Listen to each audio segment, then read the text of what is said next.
I più piccoli hanno 15 anni, uno residente nella Bassa Padovana è responsabile di rapina ai coetanei di aver derubato un rider mentre era al lavoro, un altro a Montegrotto ha minacciato di massacrare di botte e ha rapinato una persona in strada, l'altro ancora invece ha aggredito le forze dell'ordine dopo aver rapinato alcuni coetanei. A Padova sono 7 i minori ritenuti socialmente pericolosi a cui sono stati notificati dal questore di Padova Marco Odorisio i DASPO fuori contesto per un periodo della durata da 5 a 2 anni.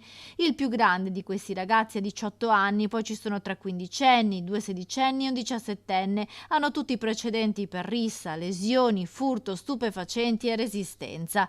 Il provvedimento del DASPO prevede il divieto di accesso a tutte le manifestazioni sportive in ambito nazionale e per alcuni di loro anche il divieto di frequentare alcuni locali pubblici. È un provvedimento cautelare, ha una duplice finalità, quella di rendere magari consapevole il ragazzo, il minore in questo caso, del disvalore sociale della condotta che pone in essere e quindi responsabilizzarlo attraverso la consapevolezza del proprio agire, e dall'altro lato anche un'altra finalità sempre preventiva, cioè di interrompere. Siamo ancora molte volte, si tratta di ragazzi nell'ambito della devianza con segnalazioni già per reati quali la rissa piuttosto che un'estorsione, lesioni, e quindi cercare di interrompere questo circolo nell'interesse dello stesso ragazzo perché rimanga nella devianza e non possa poi sfociare in un vero e proprio percorso di tipo criminale. I DASPO arrivano in un periodo in cui si registra in città e anche in provincia una recrudescenza di fenomeni di violenza tra giovani e giovanissimi, trovati spesso a spacciare o protagonisti di risse anche con armi da taglio.